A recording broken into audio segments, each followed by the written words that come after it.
Bienvenidos a esta nueva edición de Poder y Dinero, aquí en Americano Media, M790 Radio Libre Miami. ¿Cómo estás, Santiago?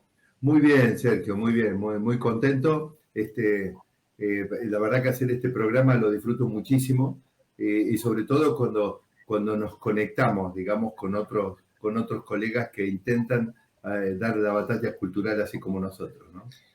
Justamente por eso, Santi, hoy estamos entrevistando a Gabriel Bauduco, que es conductor de Contracorriente. Es un programa que es el fruto de la cooperación entre Liberty Plus Foundation y el Adam Smith Center de FIU, aquí en la ciudad de Miami.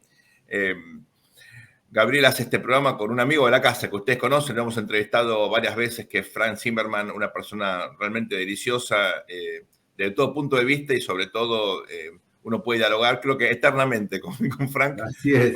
Pero te comento que yo te llevo alguna ventaja porque yo ya he tenido el privilegio de tener una entrevista con Gabriel. Lo sé, lo recuerdo. Gabriel, un gusto tenerte aquí en Poder y Dinero. Es un placer charlar contigo. ¿Cómo estás? Sergio, Santiago, gracias. Hola, Gabriel. Por la invitación. ¿Cómo les va? Muy bien, Gabriel. Entendemos que en algunas horas ustedes lanzan la nueva temporada de Contracorriente, ¿es así? Así es, estamos apenas a unas horas del estreno de la tercera temporada, lo que es, bien lo saben ustedes, un logro enorme, es decir, la reincidencia de los programas no es algo usual y estamos muy contentos festejando la posibilidad de volver gracias a esa cooperación, como bien dijeron ustedes, de Liberty Plus y el Adam Smith Center for Economic Freedom de la Florida International University.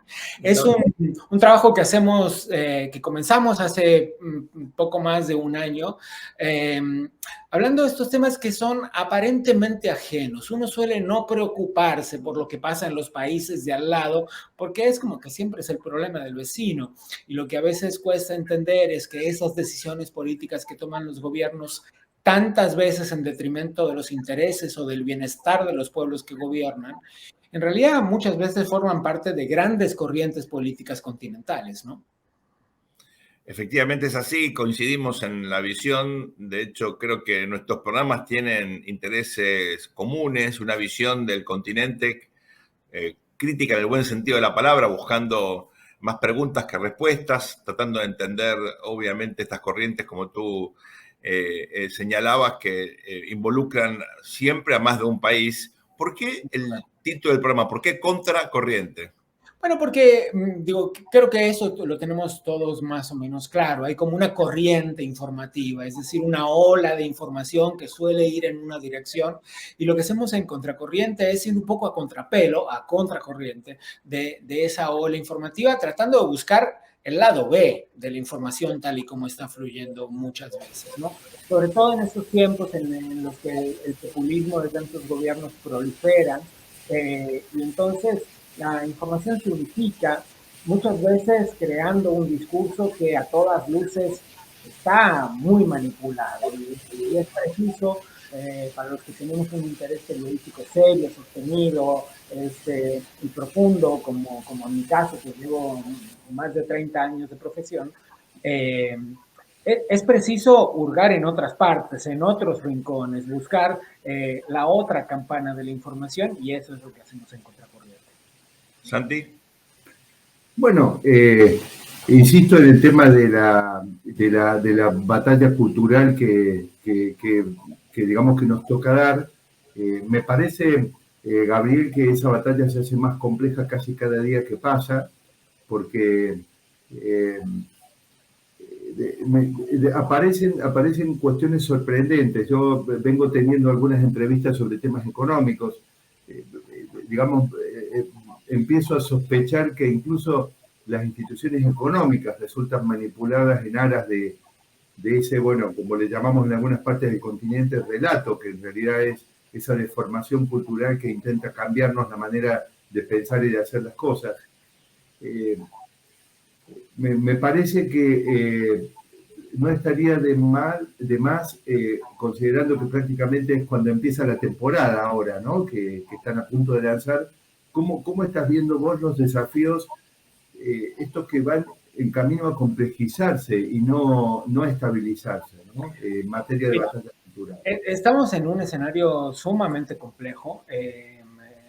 A ver, yo nací en Argentina, vivo en México habitualmente, en este preciso instante estoy en Madrid y encuentro una cantidad de denominadores comunes que tienen que ver con estas corrientes informativas de las que le hablo, pero además una cantidad de filias y de fobias de estas corrientes que van incluso contra el sentido común. Mira, Andrés Manuel López Obrador, el presidente de México, se ha negado a entregarle la presidencia pro tempore de la Alianza Pacífico a Dina Boluarte en Perú.